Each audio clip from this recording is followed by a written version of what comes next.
I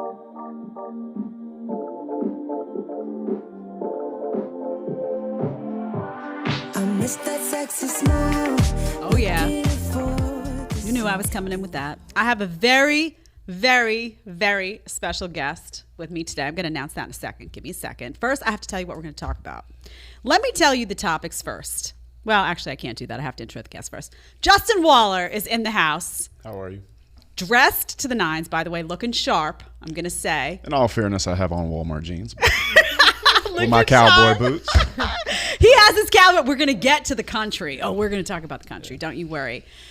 Justin needs no introduction, as you know, but he does have his own YouTube channel, Jay Waller. You should check that out. The banner over there reads, The Gentleman's Guide to Become an Abundant Man, which I love. We're going to talk about that and what his recipe is to become an abundant man and more. But here's what we're going to dig into today, folks. His struggles and how those struggles empowered his successes. What character traits are essential to succeed in business and to succeed in life. The fix for male unhappiness. You know how we always talk about how guys are unhappy right now? There's too many men that are unhappy right now. Why? And what's the fix? Dating. We're going to get into dating. Dating in the country versus dating in the city. Is it different? We're going to talk about those country boys. You know I love them. Good. You know I love them. The disappearance of gentlemanly men. We're going to get to the root of that problem. We know it's a problem. And a whole lot more, including the brotherhood. He's even going to tell us a little bit about the war room, which is a very cool thing. He's going to explain all that. By the way, we are almost to 50,000. I told you when we hit 100,000, I'm going to do something special. I got some weird messages about that from the audience. I'm not going to lie. It's not going to be feet pics is all I'm going to say. But regardless, we're almost at 50,000. So hit that subscribe button. Hit that like button. Feet pics are what you would have to get to 50,000. I think you're on the wrong platform. Listen, feet pics.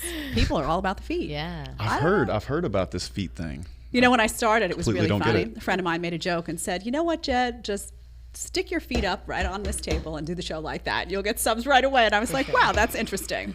Now that we've started off with foot fetishes, the audience is like, Jed, please. Also, we're going to be taking your questions from the chat. Super chats. Natalia's here in the house today. Hi. And you know you like Natalia because Natalia reads the chats more than Tyler. We love you, Top G, if you're listening. Sorry. All right. All right. I want to start. Your story is fascinating to me. First of all, let me say my husband is a big fan of your content. You know, he's the person who alerted me to the fact that you have this fantastic content. I went and listened to like a bunch of your videos. We're going to talk about your demeanor too and the way you deliver the message because I think it's so powerful. And you have something special that I think can hit both men and women. So we're going to get into that in a second. But your background is fascinating to me because you weren't born with a silver spoon. You had a lot of struggles. Growing up, you grew up in Louisiana. Yep. Talk to me a little bit about what the financial situation was with you growing up and how that shaped you into the man you are today. Yeah, so I mean, in a lot of ways, I feel like it's not incredibly special, you know? I grew up in, you know, some trailer parks, and then we'd go to kind of a shitty neighborhood, and then a trailer park, and then we'd have a house fire. You know, there was a lot of things going on, a lot of custody battles back and forth with the parents, etc. They were going to put us in a foster home at one point. It's just, really? Yeah, because they were just going to court way too much. Okay. And there was violence, and there was always calling the cops. When we'd switch, we'd go meet in Vidalia. And I think that's Louisiana. It's, you know, right, you cross the Mississippi River or whatever, right there, Vidalia. And we'd meet at the police station because it would just get out of control. So, you know, the upbringing might not be ideal, but I have to say I wouldn't trade it for anything at all, man. I think a lot of times when kids are brought up in really, really good atmospheres, it's like being born in the zoo. And then they close the zoo and no more captivity and they don't know how to hunt. So for me, I feel like I was very, very blessed in regards to knowing that I'd kind of have to fend for myself in certain areas, kind of protect myself or put myself in certain atmospheres where I could maybe escape a situation I didn't want to be in. But in no regard do I think I would want to trade it or that it was a pitiful situation for me. And in fact, if anything, I really feel like it was uplifting. And I think ultimately everybody has that choice. And I think for a lot of young men, when they look at their life and they look at their situation, whether their dad's around or whether their dad's not around or whether they're financially in a good position or they're not, they should look at that kind of like a hero's journey situation and be very grateful that they get to go through it or else they won't have a story later. Nobody wants to hear a story about a rich kid that got richer. You know what I'm saying? That's boring as fuck. So I'm very grateful for it. I think that in general, people are good. And I think that there's a small amount of people that are sick. I think on one side of my parent situation that somebody was sick and it caused a lot of turmoil, but I think without that turmoil I wouldn't be me. And so for that reason I feel very blessed to have had that experience. I love what you say about struggle, and it's interesting because I was born into a middle class family, regular middle class family, but I entered this career where everyone had like a dad who was a famous politician or a mom that was in, and I was just like, I used to call my mom and dad and be like, don't you know anybody, and they were like, you know what, you're going to be really glad one day that I didn't. Absolutely. And I said, you know what, when you climb any ladder and you do it all by yourself and you really like start from scratch, and there's just such a sense of reward and accomplishment that comes with that. So I can't even imagine just listening to what you said and knowing now you run this super successful construction business. I mean, you're making a lot of money, but you look back on your past and you think about all of those little obstacles and you're like, wow, would I even be able to accomplish all this stuff if I hadn't had to jump through all those hurdles in the process? I think in a lot of ways without my upbringing I'd be handicapped. So I don't think there's anything that will make you more ready for life than having your feet to the fire at an early age. So for me, I'm just super grateful for it. There's no hate in my heart about it either. And I think that even particularly my mother, when she looks at it, I think that she thinks I have hate. I don't, man. I don't at all. I wouldn't change a fucking thing about it. Not at all. Why do you think it is? As you're saying this, I'm thinking about guys who have been through struggle. And my whole life, I feel like the guys who've kind of been through it a little bit are always much more compelling, much more desirable to women. There's something about having lived through something challenging that makes men in particular very attractive. There should be a rigidity in men. It's a man's job to have gone through things that make him emotionally strong. A man's job is to be the mountain that a woman's emotional waves crash into. So if she doesn't feel safe around you to be able to take on adversity, then what the fuck does she need you for? She doesn't. She doesn't need you. So you get the opportunity to go through things that make you rigid, that make you hard, that make you scarred. And I think that is the beautiful part about being a man. And I also think it's a beautiful thing about love. Because if I can't protect you from the troubles of the world, then what fulfillment do I get from taking care of you? And some people think that's simpy, but I also think that especially young men, especially men in the red pill space, have a misunderstanding of what it means to be a gentleman or what it means to be the structure that a woman feels safe inside. Because how can she give herself to you if she's not sure that you can actually take the responsibility of taking care of her and taking care of the situation in all ways, and especially being the emotional leader that's stoic and that's strong, especially in adversity and storms. So you got to be that rock. And so it's hard to be that rock when you've never gone through anything. Yeah, that's right. And that's why you need to be so grateful for any adversity you have. And then if you're not having enough adversity, I advise that you go find pain. That way you can be that structure when the time comes, because it's going to hurt you much more to go through pain publicly than go find it privately and be ready when the time arises. You know, we're going to talk a little bit about what you said in terms of guys being a protector. And I think that's really interesting to get to. I want to start with some of the business stuff first, though. Because you have this super successful construction business, and it started with you really going on. I had heard an interview where you said, I went on like, I knocked on the door 3 and 4 times, but just somebody would answer it. And you were like building sheds in backyards. So talk a little bit about that, because I think those are the moments that break a lot of people. They have a vision, they want to start a business. It seems overwhelming. They start, and the hurdles in those initial stages, they just say, I can't do this. So how did you get through all that? And what did that look like in the beginning? You know, there was that whole time where I knocked on the door and got the job. And what I did from there is I went to the bank and I finally got that job, and I was making more money than I was used to living off of. So I just said, hey, listen, draw 80-90% of this out into another bank account, because I'm just going to go ahead and live off the per diem. I was working in New Orleans, and I needed $10,000. I needed a net worth of $10,000, which I clearly didn't have, to be able to apply for my contractor's license. And in Louisiana, to have a contractor's license, you have to have one to do a contract over $50,000. That's labor and material. So almost immediately, the cost of the building almost gets you there, and then by the time you do labor, you know, so you don't want the state board coming out on you. So I did that. I moved the money to another account. I applied for my residential license, but I ended up going with metal buildings just because I felt it was more niche. and I felt like I could get into commercial construction and kind of pass all the going back and forth with the Karen about paint colors. You know what I'm saying? Like, I built a couple houses. I'm like, fuck this. What did they do to you? I gotta ask. It's one of those things where it's like it's uphill. Yeah. And it's long, and it's over a small profit margin. And I just knew that the business wouldn't be as explosive. I think it would have been a less risky route. Yeah, for but sure. there's big money in hanging steel. It's dangerous. There's cranes. There's men 100 feet in the air. If somebody falls, they die. There's money. There's money. It's commercial. And your customer understands construction. They understands construction cost. Sally doesn't. She doesn't get it. Not her fault. Wonderful lady. I'd rather work for John that works for the $100 million contractor that's going to, pay me based off a schedule of values. Hey, this is how much we finished. Building's 100,000 square foot. The contract is at $1 million. Yeah. I can make real money. Right. So I went metal buildings, but to start off, there was a little metal building manufacturing company called Mueller's. They're popular all over the South. I think up in Oklahoma and things like that as well. So we're building like 30 by 40 sheds, me and like two guys. I'll never forget, I went to this bank. This bank is now closed down, but they were called First American Bank.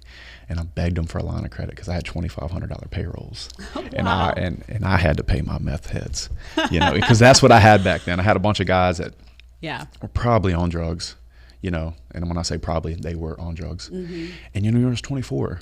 I didn't know what I didn't know. And I was just getting hit left and right. I was getting hit by the customer. I was getting hit by the guy stealing the tools, buying my tools out of the pawn shop, whatever. Yeah. That whole game.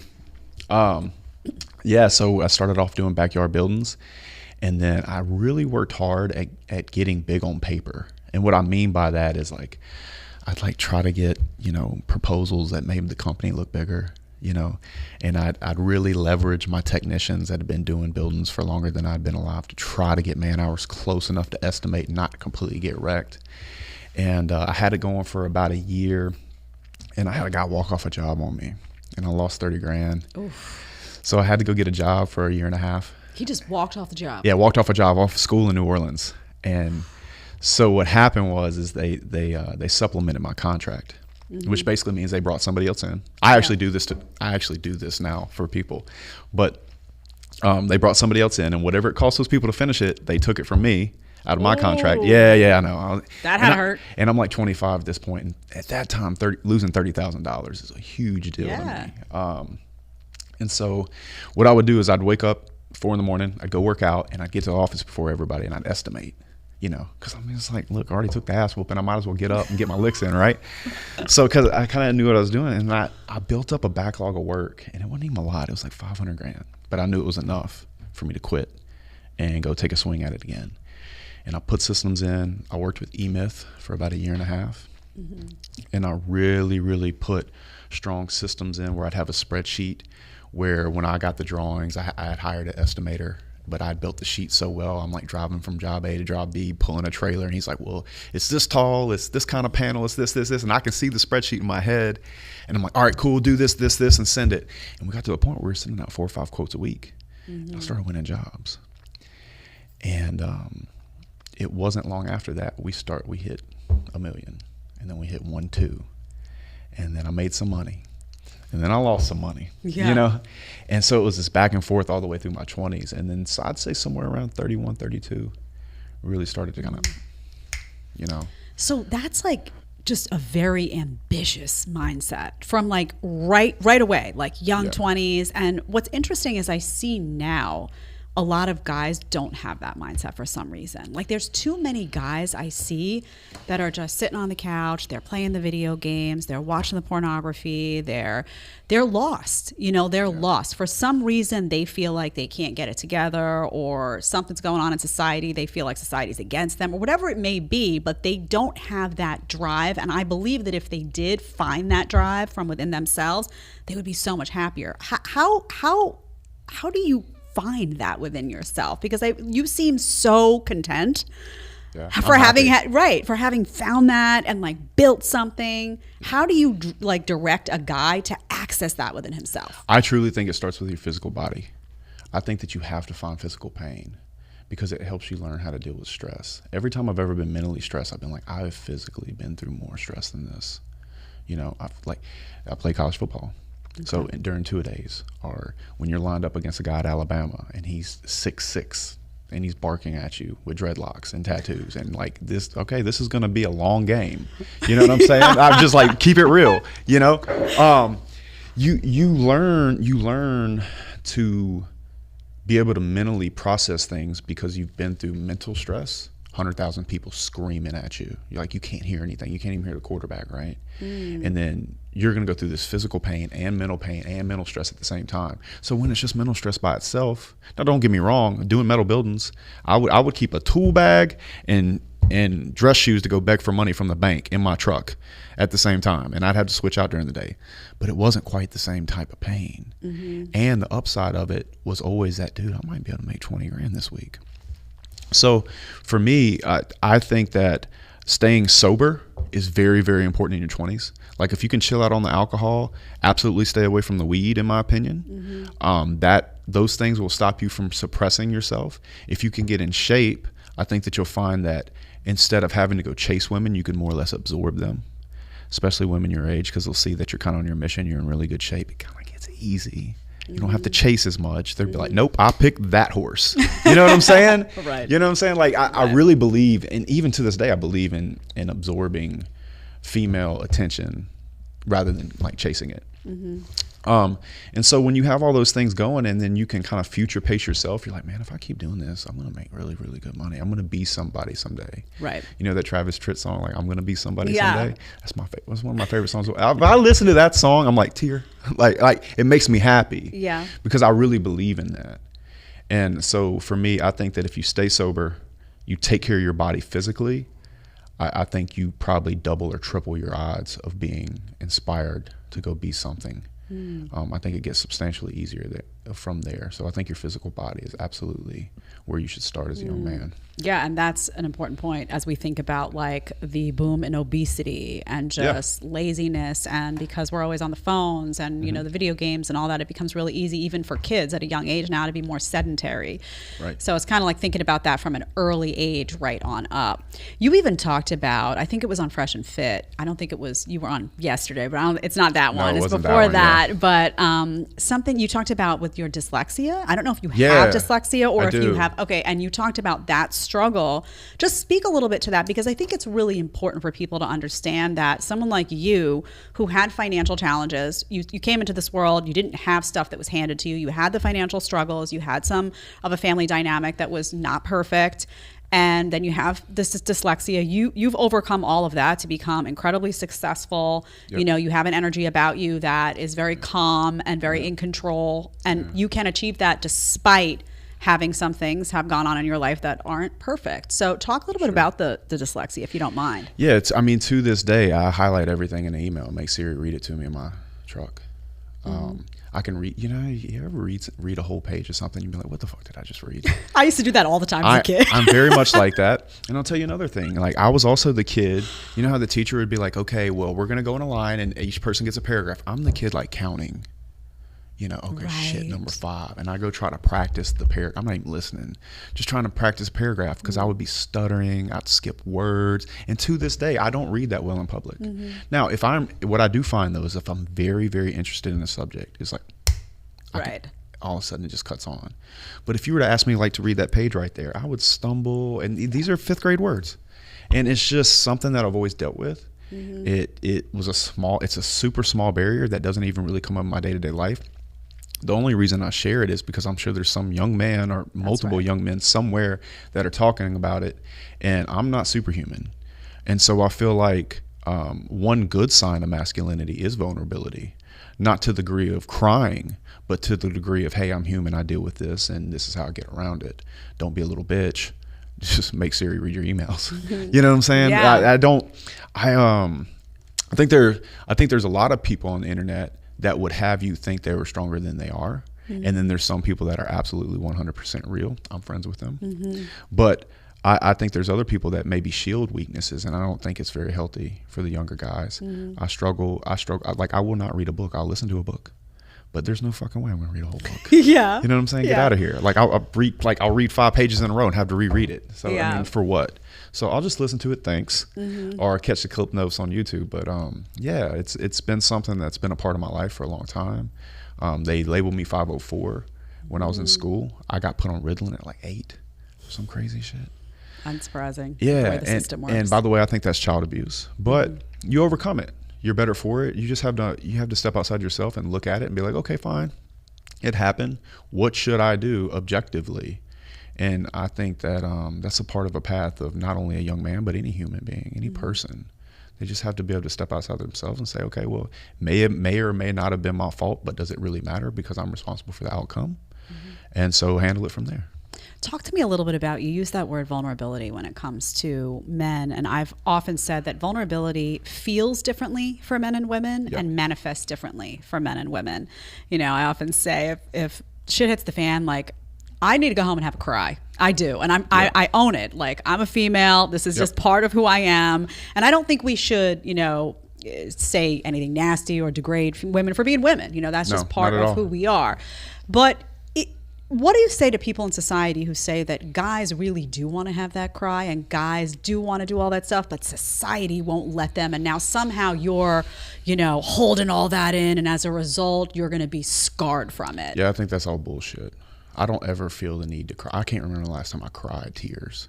The only time I ever cry is like when Facebook puts on one of those videos of like some retarded kid hitting 3-pointers in a basketball game. I'm like, oh shit, man. Like, it's a happy kind of like, good for you, bro. Good for you. But in regards to like me getting upset and crying, I think it's absolute bullshit. I think it's a sign of weakness. I think any man that does it, especially like in a real boo-hoo, like over the top type way, I wouldn't trust him. You know, I don't believe it. What I think vulnerability is for a man is that I'm so strong that I'm going to trust you with my truth. And if you try to take advantage of me, I'm going to fucking smash you. So honesty. Yeah, it's honesty. Like, I think a man that's actually strong, he can show vulnerability. Hey, listen, I really care about you. I'll give you an example with my employees. I don't like having conversations like this if I really need to talk to somebody. I'll move the table out of the way. I'm going to get knee to knee with you and say, hey, listen, I brought you here. I believe in you. I want to see you succeed. I think you're really good at your job. This is what's going on, and this is what I need you to do to stay here because I believe in you and I want you to prove me right. They need to know in that moment, even though I'm being vulnerable with them and telling them how I feel about them, I will fire your ass, right? And that to me is vulnerability. I feel safe inside the fact that I will tell you my truth because I am certain that I will do what I have to do. So there's a strength in vulnerability, I think, when it comes to men, and it has nothing to do with crying. It has absolutely everything to do with what you said, which is truth. Yep. Talk to me a little bit about your dating past with respect to you. I had heard this one story that was fascinating. I was also at Fresh and Fit. You were telling a story about how you were dating a girl and you ultimately broke up with her because you really wanted to date other women. Like, you wanted to sleep around a little bit. You wanted to do your thing. And you broke up with her, which I thought was a very noble thing to do. As a female, I said, you know what? That's the advice I give out. If you got to own your decisions, you got to own the life you want. You got to be honest with yourself. But end that situation. You know, don't cheat. End it. Be honest. Be noble. But then the part of the story that's interesting is that she then becomes Miss Louisiana. And you wind up getting your first job, or you're just doing the grind, and you got to drive home and see her on the billboards every day. So talk about how that was a little bit. She hates this when I talk about this. She calls and yells at me. But you're gonna get a call today. Yeah, sorry about that. I don't give a shit. What's she gonna do? She's a great girl. So no, actually, she was actually Miss Louisiana. She was getting ready for Miss America. I was dating. I broke up with Miss Louisiana. So you broke up with? She was already Miss Louisiana. She was already Miss Louisiana. And you felt like you needed to. Yeah, what a chump, man. If I had it to do again, I would do it completely differently. Would you? Okay, that's a good question. Would you do it differently? I would, absolutely I would. Yeah. What would you do differently about it? I would just tell her what I was going to do, and she would either stay or go. Okay, so you would tell her that you wanted. Hey, I'm going to do it. You can help me if you want. You can help me recruit, but I'm not going to leave you. You can help me recruit. Could you be involved? Right. Fucking right. Okay. Yeah, absolutely. Okay. Might be a prerequisite. Okay. For sure. Yeah, and that's kind of how I run it now. So listen, like, hey, I love you. I'm never going to leave you, but this is how I feel. Hypothetically, this is how I'd run it. I love you. I'll never leave you. I'm not going anywhere. This is how men are. This is how I'm going to be. I'm not a liar. I'm not going to live in false truths. You know good goddamn well, if you lined up every man in the world and you said you can love your girl, be a good father, be completely honest, sleep with as many women as you wanted, are within reason, and make sure you respect her, never embarrass her, and get to go home and hold her at night, look left and right, nobody's around, every man on the planet would hit that button. Mm-hmm. Let's not bullshit. Every man would hit that button. Maybe not Destiny. Mm-hmm. But outside of that. So let me give you my take on it. I respect the honesty. Yeah. I think that if a guy or female, whatever it may be, goes into a relationship, says what they want, is honest and upfront about it, gives you the opportunity to sign on that dotted line, yep. I think that's the way to go, because everybody's relationship is going to look different. Absolutely. I don't judge what that relationship is going to look like. Here's where I think why it becomes a problem for most women to engage in that. Not all, I'm sure there are people that will do it. I think the issue becomes the feeling of safety. I think a lot of women are hardwired to connect sex, the physical component of it, and That's emotion. absolutely right. And because of that, it's very hard for them to see their guy who they love, when they have intimacy with you, it means something. It's at a high level to them, with you sharing that with somebody else. And I think what happens is oftentimes those women get very guarded and begin to feel unsafe and start putting those walls up. So I'm not saying it can't work for some, but I think for a lot of women, they're going to find themselves feeling like they may start out being okay with it, and then they're going to want their man. Right. To be honest, how do you feel about that? No, I think that's a really fair statement. In fact, I think it almost is the exact parallel opposite of like what we talked about, like with men and vulnerability. Women attach sex to love. Mm-hmm. And for that reason, I think they have this fear that men do. I think if a man is going to fulfill what he said he's going to do, then he needs to be able to overly express to her that her position is secure. And I don't think that that's the easiest thing to explain, but I think making a woman feel that way is very, very possible. I know that firsthand. Mm-hmm. I can tell you that I think that a woman's actual want, even though she'll say it's sexual exclusivity, is actually knowing that her position is locked in. And I think that most women know that men look at it in a very physical way, not an emotional way that's like attached to love and feelings. So I think it's a very tricky thing to get right, but I do know for a fact it can be done right. And also I think that men would be surprised that if they came out and told the truth, how many women would stay. Especially because one thing I think that happens, I think that a lot of men, especially men that can't come out and say it, they hold this piece of their heart away from the woman they actually care about, out of fear that they're going to get caught. And I think that once they know they can let that wall down, I think they can give her enough love to actually know that she's got position. Now, I've pissed some women off saying this before. Okay. Yeah, go ahead. But I truly believe that if a man knows that he can be honest and be his full self, then he can also fully love. Yeah. And again, I have upset people with that statement before, but it is actually my personal truth. If I know that I can love you fully, and there's this one thing that I know every man on the planet wants, because most men, I'm not saying your man or her man or anybody else, but most men are sexually loyal out of necessity, not because that's what they actually want to do. And for the man that wants to act on it, I think that if he knows he can act on it, you'd be surprised, number one, how much he doesn't act on it. It's just knowing he could. Right. Feeling like he can still hunt. Because I think a lot of men kind of die inside a bit because mind you, in my opinion, every road that's built, everything that's invented, everything that's managed, secured, is basically, it's a drive towards female attention. It's that sexual urge. Yeah. And so when a man cuts off, wait, I can't hunt anymore, then what's the point? Then he starts to get fat. Then he starts to kind of get, not as ambitious, et cetera, et cetera, et cetera. And the next thing you know, she might leave him. So I think that that's an important thing to hold on to in a lot of ways. And I think you don't leave her out, you include her. And it's funny. I do this with my dad. My dad's like really Southern, Oxford, Mississippi. What's up, Dad? And he'll be like, well, son, don't you think you just want to settle down, and all this other stuff. And I sit him down and I said, Dad, let me ask you a really important question. It's really important. I really want you to listen to me. He goes, okay, what is it? Dad, if I told you, because he wants me to be, monogamous, go to church, all this stuff, right? If I told you I was homosexual, would you still love me? And he goes, it's hard for him. Right? Yeah. Yeah, son, I would still love you.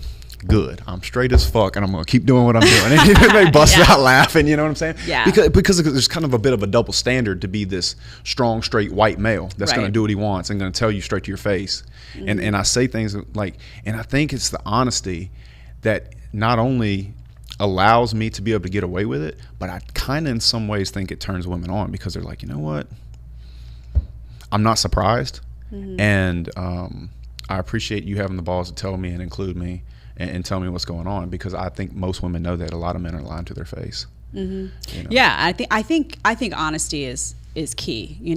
I mean, I've always said, like, I'd rather a guy be straight with me. I'm married now, and things. My marriage is structured a little bit differently. I've been very open with the audience. I'm all in on the monogamy, and that's just our structure. As you should, and I think that's your best strategy. As far as I know, he wants it. So yeah. But everybody's relationship is different. I do believe. We agree, we disagree a little bit, but I do believe when I look at marriage, I'm always thinking in terms of stability for a family, for a child, for a family unit, for, society at large. Right. And I believe that in general, not in every case again, you're most likely to have that longevity if you have one man, one woman, and there's something that happens between them that doesn't happen anywhere else. Yeah. And so for me, that's how I'm hardwired to look at it. Like, it wouldn't, I understand and I respect, by the way, people who would say you presented the structure you did to someone, they're all on board, that works for them. I respect it. Like, to each his own, like, no judgment whatsoever from me. It wouldn't work for me. And I think for a lot of women, for the reason I presented, because even though we know, and even though we know that men, like, I can sit here and acknowledge with you and say, men are biologically wired to not be monogamous. I can say that 100%. Right. But I do believe that there are men, and you may disagree with me on this, but I do believe that there are men that get into a relationship and realize that what happens when they give themselves fully to that woman, and the way that woman feels about it, and what happens in the union as a result, is worth it to them to make that choice. It may not be how they're hardwired, but they may say, what happens in this exchange and this unit by virtue of this being monogamous, I like that, and I'm gonna do this because I like that more than I'll miss that. Yeah, so I you know what I'm saying? I completely no issue with what you said. I think that some men are just sacrificing a little bit to have what feels most best. I don't sacrifice anything so I can give everything. And so that particular individual would get everything from me in every way. So I think there's a million ways to get there. I don't think there's a right way or wrong way. You had somebody on the show just the other day that definitely does it different than me. Oh yeah, we had Destiny on the show, and he's got the open relationship on both sides. So she goes, that wouldn't work for me either. And I think that's a good lesson too about just life. It's just like, there's so many different people out there, and people want different stuff. So if you're just upfront about it, you're more likely to attract somebody that's going to want to jive with you and what you want to happen in your life, And on that point, it's like, who is anybody to judge what somebody should do? That's right. You know what I'm saying? Like, whether you're straight or bi or homosexual or you're lesbian or whatever, who the fuck cares? I just want good people around me. 100%. I really could care less. Even if I were to find out one of my friends like did something that was kind of not in line with how I do my things. Let's say it was something that wasn't even monogamous. Maybe it was something like we were talking about with Destiny. Do I really give a shit? Right. Do I really care? Can we make some money? You know what I'm saying? Right. Like, dude, I don't have time to hate people for being different than me. Right. It doesn't. It's nothing good for your soul. That's right. So no, I completely resonate with what you're saying and respect it in every way. And I would never try to be a bad influence on your husband. No, he loves Ever. your content and all Ever. that, But and I think that's too an indicator of, like, a strong man should be able to sit and really think about what he wants and what do I want my life to look like, what do I want my relationship to look like, and be able to vocalize that. And you're all gonna, you may not all be the same. I mean, hopefully if you're independent free thinkers, you're gonna, you have different backgrounds, you have different visions for what you want your life to look like. Of course, some things I think would probably cross over, but that's what it is about to me. Like, even as being a female, respecting another woman is respecting her choices, and like, she's not me and I'm not her, and I don't need to be her, but I need to respect her freedom to live the life she wants to live. So I think that's a great point that we just brought together.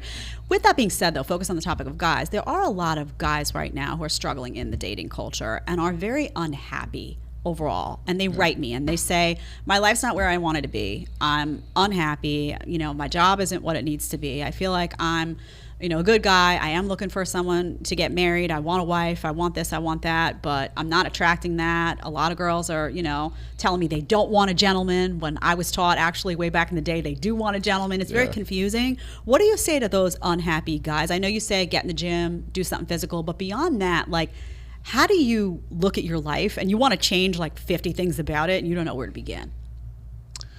Yeah. That's tough. Yeah.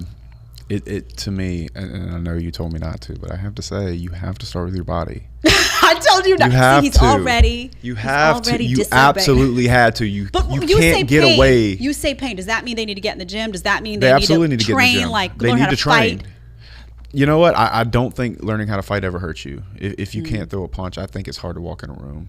You know, I was very lucky to have plenty of like fighting tournaments as a kid, like when I was super young. That was, and I grew up in a school where I was like the minority for a little while. So I had plenty of like real live interactions. And I've had a few interactions in my adulthood, about 4, unfortunately, that I try to get away from. But, you know, things happen. You shouldn't be in the bar in New Orleans, you know. So I think there's that. But I think physical fitness is a huge foundational thing for confidence. It helps you stand up straight. It helps you be strong. It helps give women that, you know, that energy of safety and provision. There's no way around it. I'm sorry. There's no conversation where we're going to intellectually make women physically attractive. The physical presence of a strong man walking in a room is not replaceable. Agreed. From there, I think that you can get competency.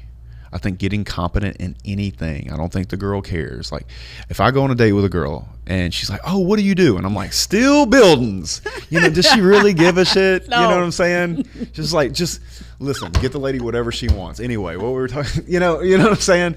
So get competent in something. Get good at something. Yeah. And I find that women don't care what it is. I think there's sexier things than others. I think it'd be way sexier to say I'm a YouTuber than I build big Costco's. Oh, I like disagree. Right? Yeah, I know, but back to the country thing. Right? So it's kind of Miami versus. Right. I think it matters. Like, if I pull up in my Ford Lariat leather seats, and I think it's the best thing. Like, I came in the G-Wagon today. It's my Miami car. Yeah. But I'd much rather be in my Ford.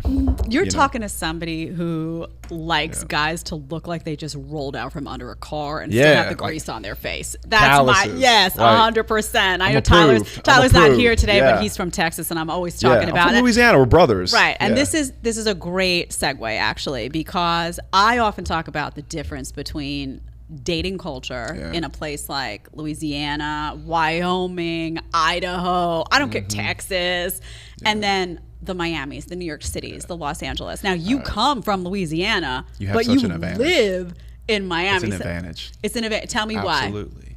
Because she feels it. She's like, man, he's a man. Yes. You know what I'm saying? Right. It's a difference. I've had women tell me that. They're like, it just feels like I'm around a man. I'm like, you're fucking right. Wait till I get my hands on you. But what is that? What is that thing? I think it's a bit of stoicism. I think it's control. I think it's, hey, I'm going to open this door. I don't care what you think. I'm going to open this damn door. I'm the man. I'm picking up the bill. Put your purse away. You know, I think it's the way you put your hands on a girl. I think really knowing who you are, being able to look her in the eye and have a real conversation with her without having to look down or anything like that. Being able to really be there and be present, and for her to feel kind of a dominant presence, but a presence that's in control. Yep. And I think that the South particularly breeds that. It breeds that because our dads, when they're around, they whoop our ass. Or if we had an issue, we go fight in the yard. Or if there's something that need to kill a deer, skin animals. You know, like all these different things that kind of, you know, football is like church. You know, there's these, like, it's just all these things that like make you different. than a guy that, no offense, but if he grew up in Miami and the only thing he knows is his ability to get clout on social media, it's a different feeling. He's not less of a man. I'm not saying that, but I think it feels different in the presence of a woman. I think a woman knows. Yeah, it's interesting. My husband, he grew up in New Jersey, but he went to school in Texas. Yeah. And he went to college, and I met him not too well, a little bit far off of that, but not too far. But that kind of is what shaped him those 4 years. Yeah. He got like the Texas, you can't not. It's the energy, all of that stuff. I remember he got me to go out with him by singing country music. I mean, it's like he had all of that. He had the cowboy boots. He had that feel to him. And I remember we went on a trip together. We went to a honky tonk. It was awesome. There's like a wholesomeness about it. It's genuine. It's genuine. And I will say that you in particular, when I listen to the content from folks in the red pill community, oftentimes you'll be saying very similar things, not identical, but similar things, like somebody here, somebody there. Is because you come from Louisiana, there's a southern warmth to what you're saying. That I said, the comment I made to Jeremy last night is, I said, his content will appeal to men and women. Whereas some of the other content, because it's got that, there's something about that city slicker vibe. It doesn't hit women the same way. You could be saying the same thing, and we just had a whole discussion where you were talking about, if you were married and you presented a situation where you wanted to have, multiple women. We disagreed on that, but I promise you that the way you worded it will be much more palatable to a female ear than, someone else in the space potentially who is hanging out in Miami and spending a lot of time in the Miami clubs, and that's what they know for their whole life. Well, yeah, and I think another part of that is like where I come from is we respect women. There are times where I'm on a show or I'm doing something and there'll be a comment come in towards a particular woman around or the situation. I'm just like, man, why say it like that? Why? Because how can she ever listen to your point if you're degrading, like if you're talking to her in that way? And that's no disrespect to, and I'm not talking about the hosts of the show or anything like that. It'll be like a comment that comes in, and I know there's some 18-year-old kid that thinks if he talks that way to a woman, he's gonna like neg her into liking him, and it's just absolutely not the case. I don't act that way around women. I don't try to act like I do. In fact, in my review of my first year, there's been about, I'd say 3 times where for whatever reason I said something that I didn't necessarily disagree with, but I wish I would have said differently. Yeah. And it stood out to me, and it stung me that I said it the way I said it. It bothered me. And so when I hear it, I'm just like, man, I don't want anything to do with it. You can make your point and be respectful. Yeah. Because I feel like if you don't, then they have they have no choice but to close their ears and not hear what you're saying. Yeah. So I think that respect is always the best route, man or woman. I don't think that a woman deserves less respect than a man in any regard. So let me ask you this: do you like to date the city girls, or if you turn them? If you were thinking about settling down, though, because this is the message, and I think there's 100% accuracy in it. People say to the women, if you want a gentleman, you got to get out of the cities. Get out of the cities and go and find yourself a gentleman. Go to the country, they say. Go to the American countryside. Right. If you were looking to settle down, say you decided tomorrow, you're not married today, so say you decided this is a priority for me. I want to find a wife. I want to find a mom to my child. Do you intentionally get out of a Miami and go and find that country girl, or? I don't have to. You don't have to. Because if I'm strong, I can mold whatever woman I care for. But is it attracted to you? Is the modern city woman attracted to you? I don't care. I don't care because I should be able to trust myself enough to lead. And if she really, really falls for me, she's going to have no problem dancing to that rhythm. Do you care about the body count? Do you care about how she's lived? You do care about the body count. I do care about the body count. Do you care about how she's lived her life in terms of, choices she's made with promiscuity, things like that? Promiscuity is one thing that I think is more primal. That would be a problem. But outside of her life decisions, I'm myself. Who am I to judge her? I'm not fucking Jesus. Can you articulate why? I believe that guys do care about body count. Yeah, they do. And I understand why they care about body count. Yeah. And frankly, I think they should care about body count. So, but tell me why you care about body count. Why is that an indicator for someone like you? I think it's a primal thing where if she's had too much sexual past, then I think she thinks it's an easy way out. Let's say you take a break and she can just go sleep with a bunch of dudes, or like, I'm not putting up with that shit. I don't have to. So I think they can look at it as an easy way out. I think that if they've done it too much, it's too easy to do. So I think that the ability to trust gets diminished, when that's a default activity for her. I don't think that's a good thing to commit to, I do think that's a double standard, by the way. Absolutely. I think everything that I've said about relationships and monogamy or non-monogamy or including her or not is a double standard. I don't think it's fair in any way. Also, don't think life is fair. And I think as a man, your responsibility is to give a woman, because a lot of guys, they talk about loyalty. Let's define loyalty. Man stands up in front of a church and a bunch of people and says, I'm going to do everything that I possibly can to give you the best life I can.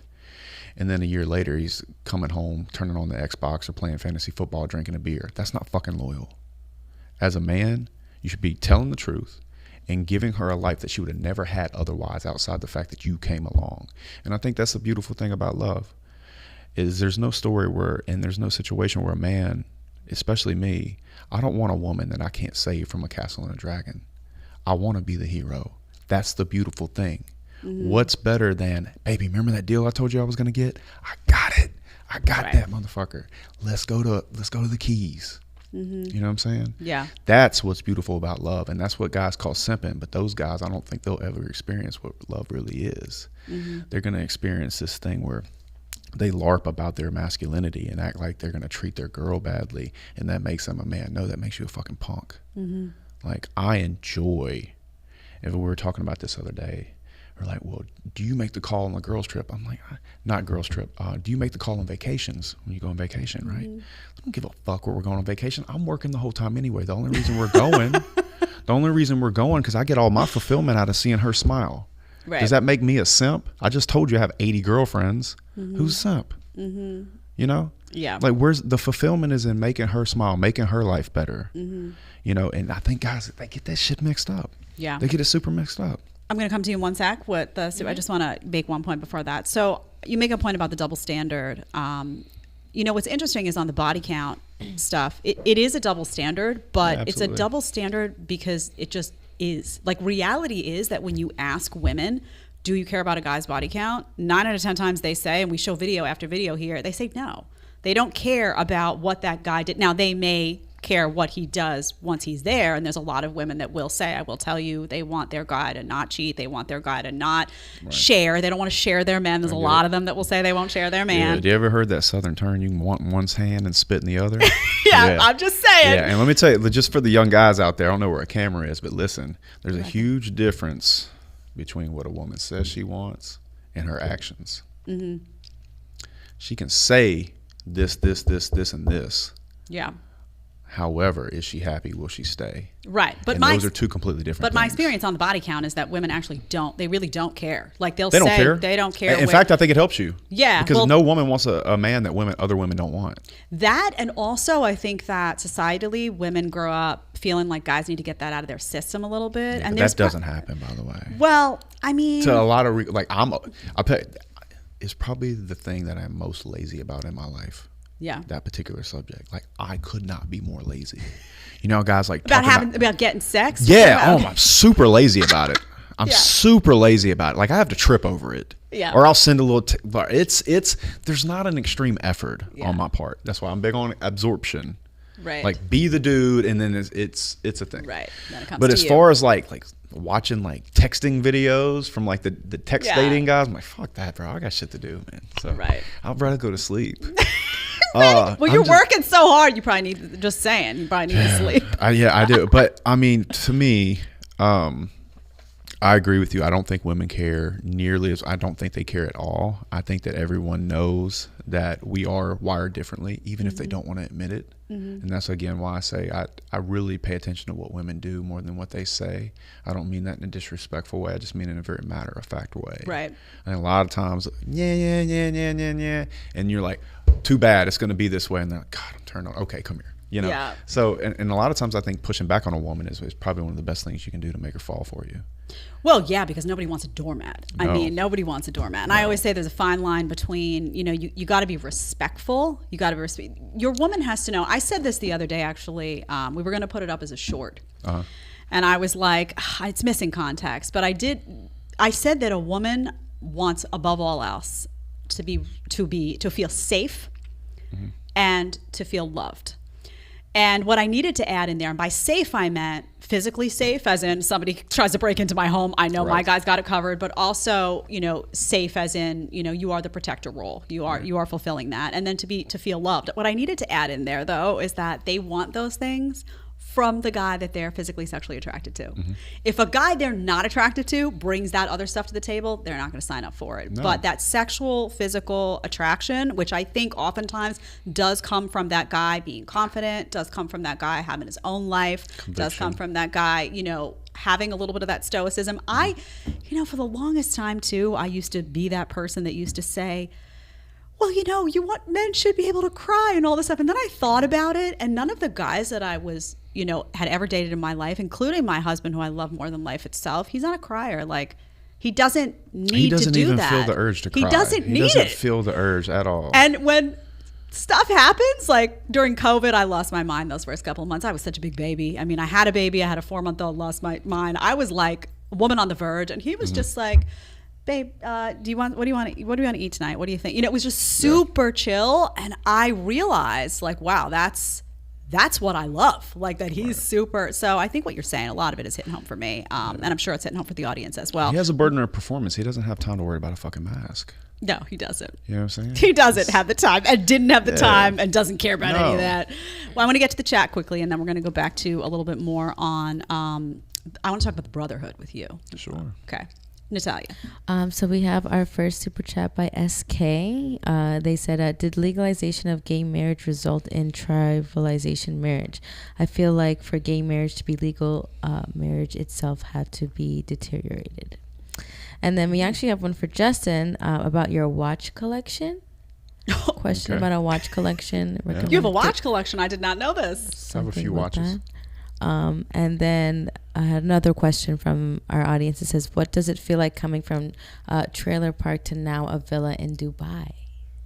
Did you get I did. I just bought a 7-room villa with a private beach and infinity pool in Dubai. Private beach ain't bad. It ain't bad. It ain't bad. Yeah. Tristan and Andrew suckered me into it. They wanted to be neighbors, so we're going to drink coffee and pageant wave. There you go. I love it. Nice. We're jet skiing to each other's house with pirate hats on. Okay. Do you ever, though, like while you're in, say you're sitting on that private beach, do you ever think back to the young Justin? It's not built yet. No, but you're living your life, right? Yeah. Like, you've got an energy about you now. You've got a very successful career. You seem to be in charge of your life in every way. Yeah. Do you ever look back and think about that young kid going through struggles and like think about those other young guys out there that could be in that position and like, what can I do as you? What can I do to get them from there to where I am now?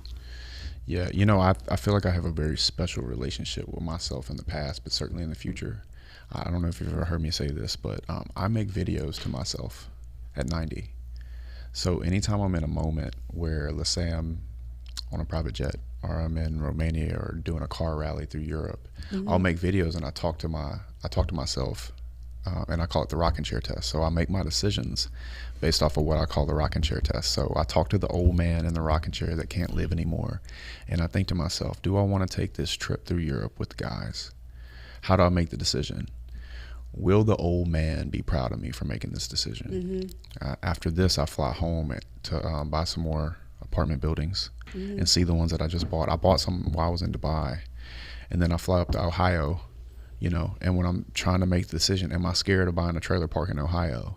What would the old man say? And I answer to him, because ultimately I'm answering to an older version of myself. Right.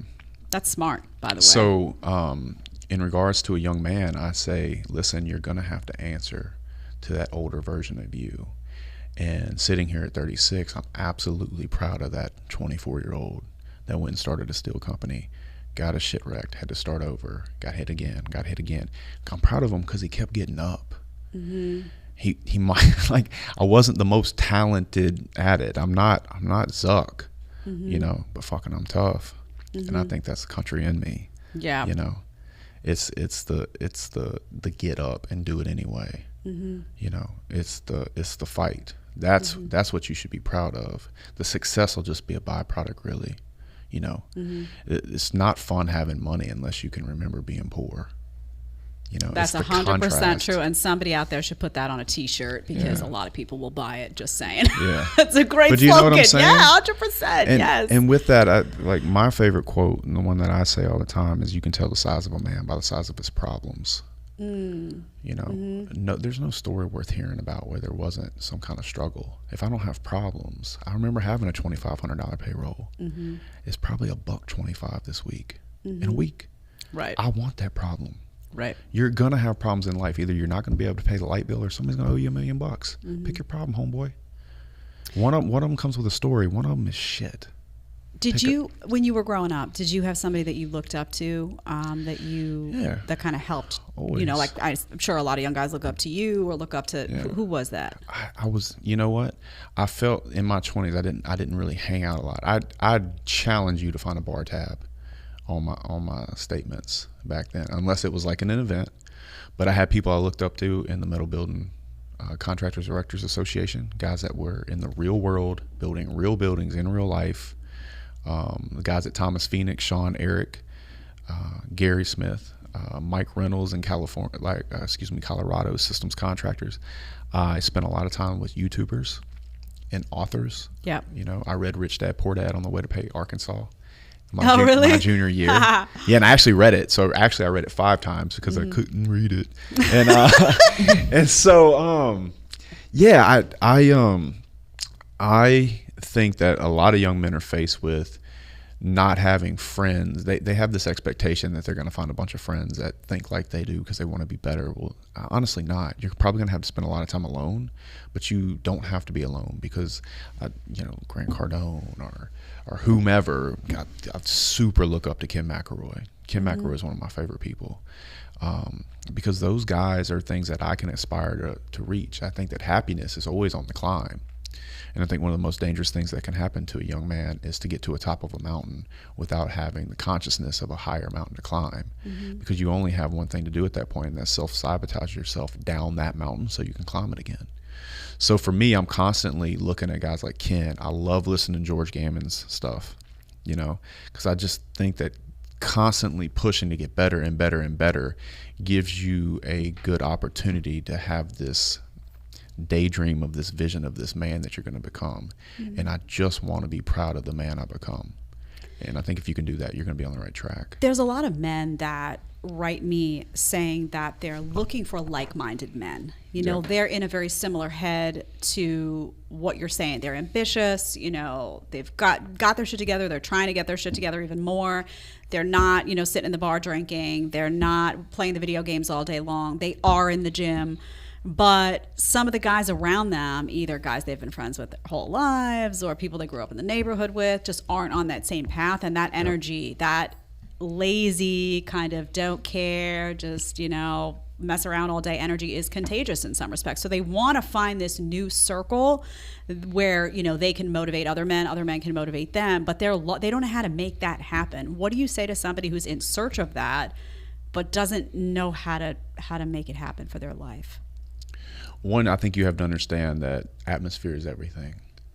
The advantage that I think that any man has today is the internet. So I'm obviously going to tell you to join the war room. Go put yourself in a place where people are pushing you to be better every day in every way, whether that's to make more money, to get in shape, to get yourself outside of the fantasy football team. Can you just explain what that, for people who don't know what the War Room is at all? Yeah, so the War Room is a group of international guys that want a better life for themselves in every way. We forge each other through fire. Like sometimes it's loving, sometimes it is, hey, motherfucker, get your shit together now or get out. But I think that's how all men have been throughout time. Yeah. These guys are all over the world. They're in almost every city now. I'm actually, when I go to the mobile home park in Ohio, I'm going to shoot over to Louisville. There's going to be a bunch of guys there. I'm going to go speak to those guys. Just last night, there was a guy in the studio, and I found out he was War Room, and he was on his way home. I picked him up in G-Wagon, took him with me to the club to meet Fresh and them and network. And I don't know the guy, but I know he's in the War Room. Right. And so now I have a commitment to him in that organization to take care of him in every way. 21 years old. Mm-hmm. Get in. Don't care. Come with me. I'll pay for it. Let's go. Right. And so I think that men do run in groups. And they have throughout time. I think that's the only way it works. So you might as well run in a group of men that have a very, very high expectation, because then you can rise up to that level. So atmosphere to me is almost, I think it's the biggest deciding factor in how you're going to do. You get to choose it. And that's the power of choosing a war room or choosing another group of guys. You get to choose atmosphere. Yeah. And what you do is you go in there and you take whatever part of the material or the content or whatever makes sense to you. And that's why I believe we have souls, because I say we have spiritual gumbo. So like, you know, or you might take 30% of me, or you might take 40% of Andrew, or you might take a little bit of Tristan. But the reason I think we have souls is because I think we get to choose our atmosphere, and then we get to choose the percentage of each person that makes the formula of who we are. And I think that's our soul. But that is the thing inside of us that has that choice. So of course I'm going to drive people to the thing that I feel like is most aligned with me and how I feel about the world and the truths of the world and the truths of what your experience is going to be as a male if you don't go find pain or go find a way to overcome things that are difficult. Because without doing those things, you won't live a life that's fulfilling. You'll live a life much like everybody else, and you'll feel very trapped inside the atmosphere that you've created. So absolutely join the war room. Message me on Instagram, jwaller7. Plug. It was a good plug. Yeah. It was well done. Well executed. Keto. One of the things you talk about a lot, and we talked about here today, was the importance of struggle. I'm curious. First of all, do you want kids? Have you talked about that at all? Do you want children? Yeah, I might have a kid or two. You might have a kid or two? Yeah, I might have a kid or two. This is like the tape model. They never tell you what's actually going on. Like if I say, are you married? I might be married, right? Am I going to get that next? So, okay. So let's say this. Let's just say you have kids, you want kids, whatever it is. But how would you're obviously very successful. So that child's going to be raised in a paradigm that's very different from the one you were raised in. Like that kid's not going to have the same struggles that you had, but we all can acknowledge that struggle in itself is important. How do you bring that component to a child that grows up with a very successful parent, maybe two very successful parents, there's money in the house, there's not that same struggle? How do you have them benefit from having learned those lessons without actually living that struggle? Yeah, so I think that's a very difficult question to answer. I do like the Shaq approach. I'm rich, you're not. First, let's start there. But in regards to raising children, boys or girls, what I want to do is share the truth. I want them to have truth. And if I can give them the truth of the world, hey, this is how the world actually works. If you do this, this will happen. If you do this, that'll happen. From there, I want them to create competencies that I hope to teach them with hopes that they'll have choice.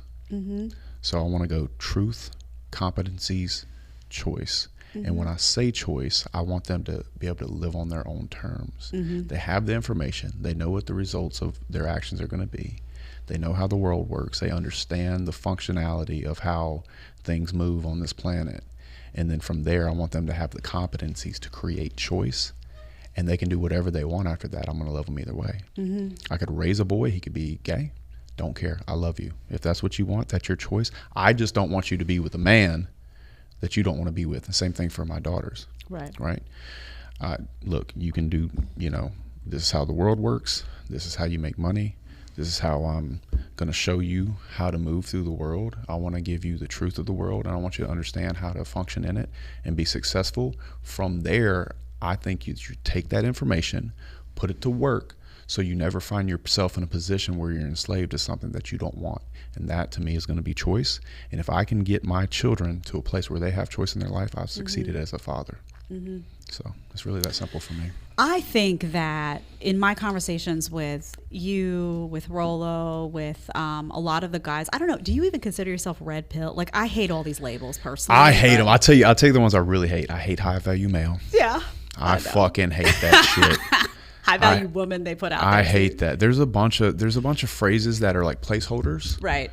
That I feel cringy saying. Yep. And I've used them before just because it only made sense in the conversation. Right. But I super hate high value male. Yeah. I think that I come from politics where it's like conservative, shit. liberal. Yeah. Sometimes I hate all the terms. I'm like, just tell me what you believe in. I've made a good chunk of money. I don't particularly like being called a multimillionaire in front of a bunch of girls.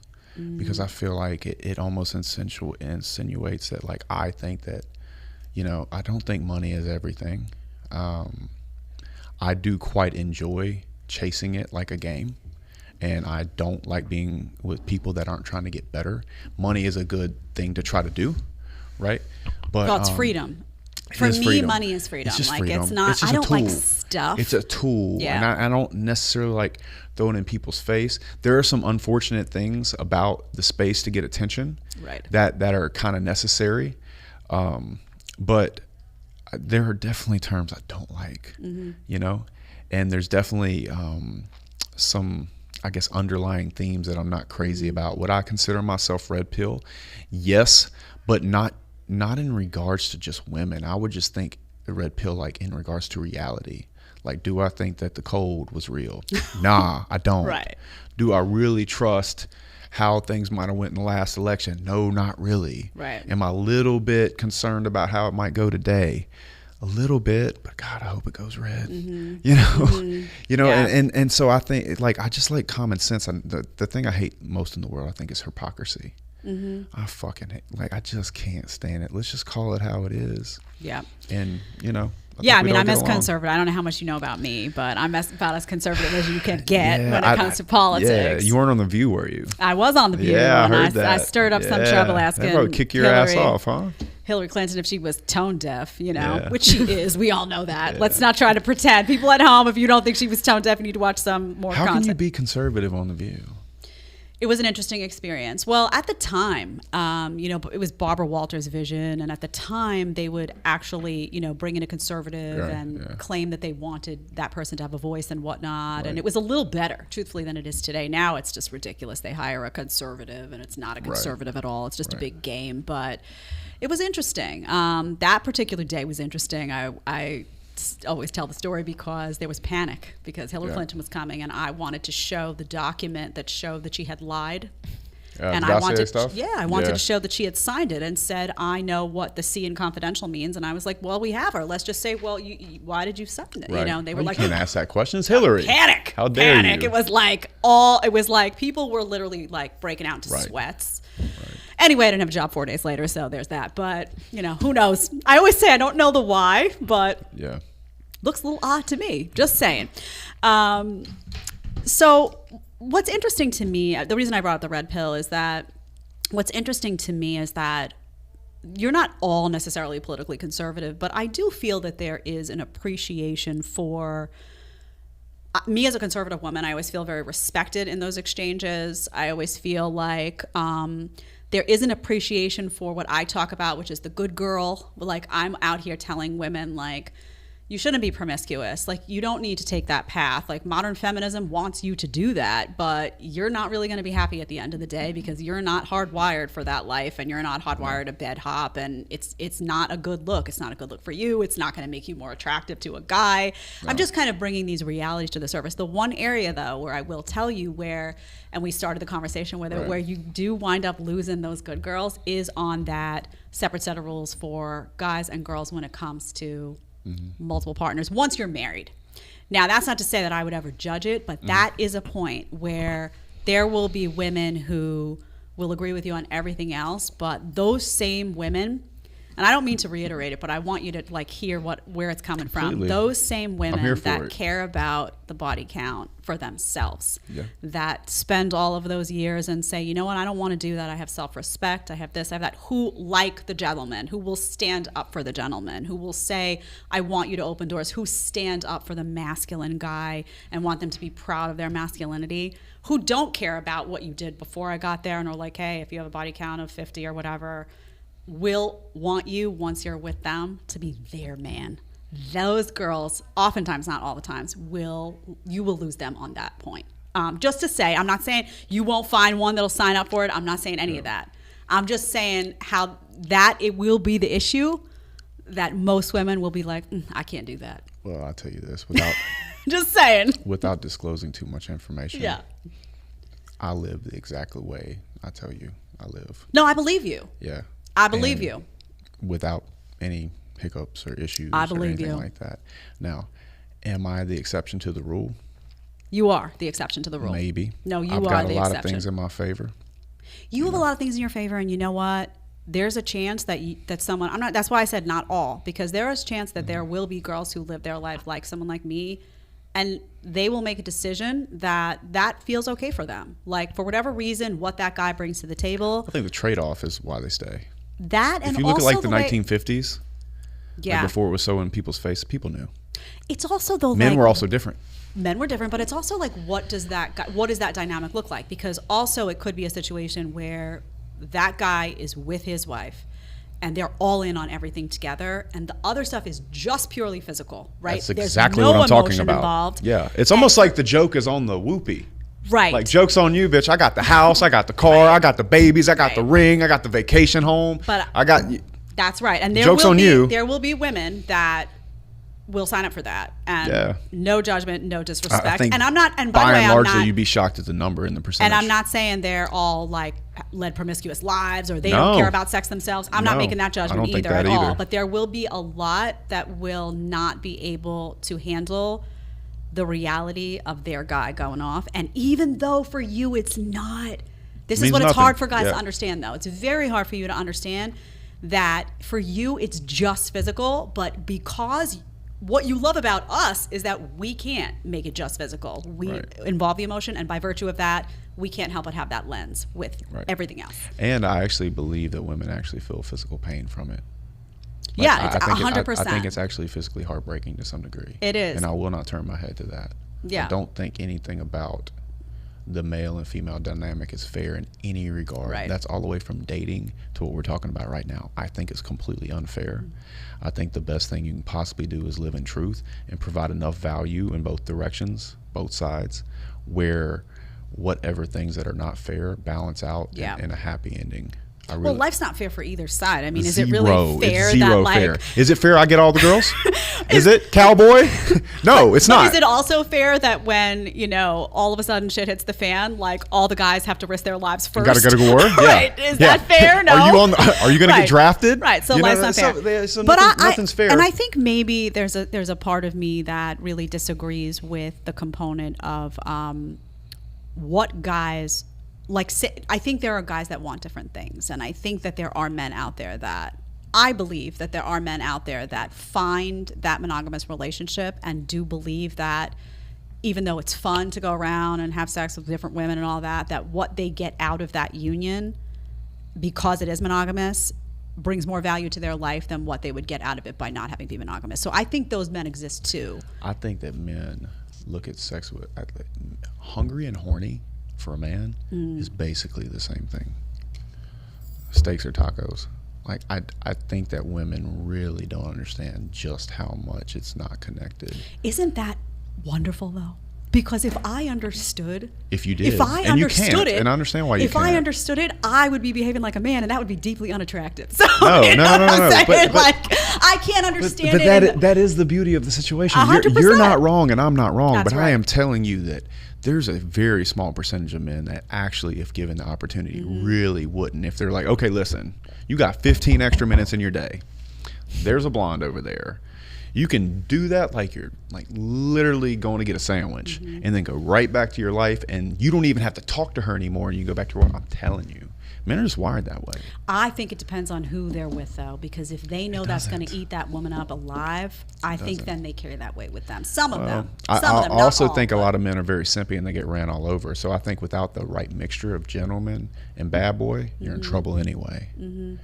There's a reason that the famous quote, he loves me not, has stuck around for so long. If you can't, if once you're in that relationship and you're giving that woman absolutely everything she wants and the mysteriousness is gone, you've no longer taken her on a carpet ride, she knows exactly where you are at all times. How are you the hero if there's no mystery, there's nothing dynamic, there's no push and pull? How are you going to keep it going forever? She's getting bored of your ass. So I think that there needs to be this masculine dominance that's respectful and vulnerable, and having this heart-to-heart conversation where you're like, hey, I'm here with you. This is how I feel. This is what's going on. I'm never fucking leaving you ever. Oh, yeah, she's cute. Good for her. Little Instagram model. She's ho. And I ain't leaving you. You know, and it's been my experience that if you can provide that true safety inside of that, and they know, they're not leaving. I think you're the exception, in the same way that people will say to me that, you know, I grew up in New York City, and even though I got married late and all that, I didn't sleep around, I didn't have a promiscuous life, and people say to me, well, Jed, you're the exception for the modern world, and I say that's true, but I exist, you know. So in the same way, I think it's really interesting to have these conversations about men and women and the whole dating culture and the red pill movement. I find it all fascinating. Natalia, should we check in with you? I do have one super chat we got actually right after, and it is from Derek Sundstrom. Chase excellence from Justin is a quote that has helped me in my life, along with other great quotes from the great people. At 37, things are changing for the better. Thank you, Justin. That's awesome, man. Yes. Really happy How for do you feel when you get messages from guys that say, because I've listened to some of the Tate, I had an evolution on Tate. I know you're friends with Andrew. I had an evolution on him because I had watched a bunch of his, when I first started in this sphere, stepping a little bit away from politics, although we still do politics, but I watched a bunch of short clips on the guy, and I was like, dude, come on, you know, and they were cut just to make him look the worst possible, you know, and I went to battle. I was like, mostly because I was like a woman who had spent a long time defending men.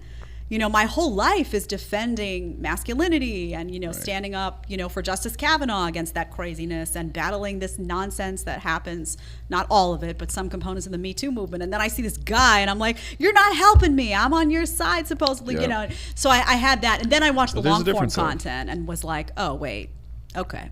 You know, and I had to check myself because I didn't do my due diligence in watching that long form content. So, but how do you feel? Because I know he talks a lot about hearing from these guys that have really felt that they've been helped by him. That's got to feel incredible to know you're changing lives for the better. There's not a more fulfilling work.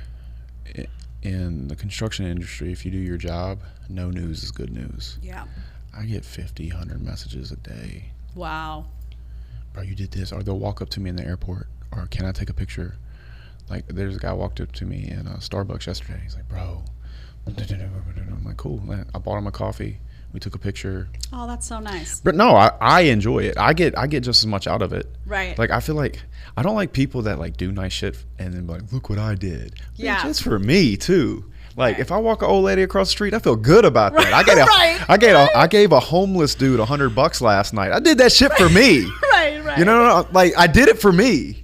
I just think it's good for your soul. I also think that people that do shitty things, they like have it inside of them that they deserve something bad to happen to them. So I think that giving is just as selfish as it is selfless, if that makes sense. Are you worried about, I know we're closing out here in just a couple minutes, but are you worried about the disrespect that seems to be going both ways in the modern dating world? Like, I see women just disrespecting men, and I showcase them on the show because I don't care. I'm going to show badly behaved women, and I'm going to tell them why this is not a good look and why it's not good for society and all of that. But you also see then disrespect coming back from guys to women oftentimes, and it's like, if the goal here is to have a healthy, happy union, if we believe that men and women are designed to complement each other really well, and I do believe that, and that's a stable, you know, structure and a stable family structure and good for children and good for society at large, like, you got to get past this, and people need to start respecting each other again. I think it's an IQ thing. You do? I do. I think it's a low IQ thing. I think that having low IQ and showing your ass on the internet is very popular. And unfortunately, we promote acting unintelligently or disrespectfully with attention. And it's the same reason why I feel bad for, let's say, any daughters that I might future have, or little sisters. I have 3 little sisters, and they look at the world and they say, okay, well, attention equals currency, and if I want attention, I need to show skin. We're basically rewarding ignorant, unintelligent behavior amongst one another to get clicks, and because we're in an attention economy. And I think it's really, really unfortunate. But I don't think there's a situation where me and you could sit here, 2 intelligent people, and have a subject we obviously clearly disagree on and get disrespectful with one another. I don't think it's necessary. So I do think it's a clear sign of either immaturity or a lack of emotional or intellectual intelligence. Yeah, That's or a lack of absolutely what it is. confidence in, or you know, an insecurity in what you're saying. Or if exactly, Because if you're so scared that somebody's going to attack you that you decide to attack them right. first, and you do it very distastefully and very aggressively and disrespectfully, well, it's just a sign that you're insecure in what's going to happen. I'm not insecure in a conversation that I'm going to have. I'm either going to be right or I'm going to be wrong. And guess what? My views on things can change over time. That's right. And I don't necessarily think it's immature of me to feel one way today. I think it's very mature to know that that could possibly happen. Yeah, and that's why I always, with the audience, I'm always honest with them when I, like, particularly with that stuff with Tate. I told them, I was like, listen, guys, I didn't watch enough content on this guy, and that's on me. Right. I think that goes a long way when you're willing to acknowledge that, first of all, we're human beings. We are growing as people every single day. If we're not, we're doing something wrong. Sometimes life hits us in a way and we see things differently, and we can say that. We can say, hey, I woke up today and this changed. I don't know why. Here's what I'm going to share with you. Or you have an experience, or you have a loss of a family member or a friend, or things can shake you. And I what I'm really drawn to in people, which is why I left cable news and left network television and came to the podcasting space, was like honesty. Yeah. And we're sitting here, we agree on a lot of stuff, you and I. Honestly, you're a conservative guy, and I can see, like, if we had a political discussion, I'm sure we would 9 out of 10 we would get along great. All day. Maybe we disagree on something here or there, which is really a matter of personal decision making of how you want to run Actually, your I think it's marriage or very your cultural. dating life. Cultural too, yeah. Women in Eastern Europe, they don't care. Oh, that could be too. They It's how you're raised. Yeah, 100%. Yeah, Eastern European women, they truly don't care. Yeah, about and that. some of that is just it's how a very how Western thing. That feeling you had, but it's also ingrained in you from early childhood. Yeah, it's just true to me, being true to how I feel, which is why for me I'm always like, which is atmosphere. Not judgmental of how other people live, but also know myself enough to know that, like, and believe me, I love everything that gets said about the stoicism of a man and the protective qualities of a man, and all of that stuff is very appealing to me. And I think getting so lost in modern society that I'm constantly plugging that. But yeah, I think some of it is just how you were brought up, and the family you were raised in, the city you were raised in comes into play as well. Yeah. Rolo's always saying, Rolo's coming back tomorrow, by the way, everyone should know. Tomorrow Rolo's going to be back, so he's going to terrorize me in some way. You know that. He's going to poke the bear. He's going to poke that bear like he always does. But this has been fantastic. Natalia, do we have any to close out with? Or we have someone who continuously wants to know if you got fired from The View from Clinton. People ask this to me all the time, so I don't know is the bottom line. What I do know is that I had re-upped my contract and did a whole bunch of press for that season, and the ratings were fantastic, and then I interviewed Hillary Clinton, didn't have a job 2 days later. That's all I can tell you. I don't know. Maybe they were secretly trying to get me out of there for a long time, but it did seem kind of rushed. I don't know. Draw your own conclusions. There you go. Did you watch that segment where I was like, listen, you might be a little tone deaf? It was fantastic. I think I'm going to have to watch it now. You should go and watch that. Well, I want to thank you for being here today. Again, I want you to just remind people about the War Room and where they can find that, because I do think it's something that really interests guys who are seeking like-minded men. Where do they go to access that? Yeah, all you have to do is go on Instagram and message me, jwaller7. I'll be answering messages after this show. So message me anytime today, jwaller7 on Instagram, and I'll be able to get them in there. Awesome. And if you want to meet, this is just from me, not for Justin, but if you want to meet a nice woman, perhaps you need to go to San Antonio, go to Steppen, take somebody out, go a little honky tonk. It's so wholesome. I love wholesomeness, and when you go to those places, it's just like I have a rule. It's called I dance with them whether they're but 80 you know or what? 280. It doesn't look like the dancing that goes on in the cities. That's nastiness goes on. It's all you know when I say that's nasty, you all know what I'm talking about. It's none of that. It's very wholesome. The grandma and the grandpa there, you're there. It's like multi-generational yumminess. I'm telling you, the good girls will eat that up. Take her to a honky tonk. You'll be married by the next week. Just saying. Yep. All right. I want to thank you so much, Justin. Thank you so much for being here. I had a great time, great conversation. Natalia, you were awesome as always. Everyone, we are back here tomorrow. I know there's a hurricane coming. I'm going to be here anyway. You know that.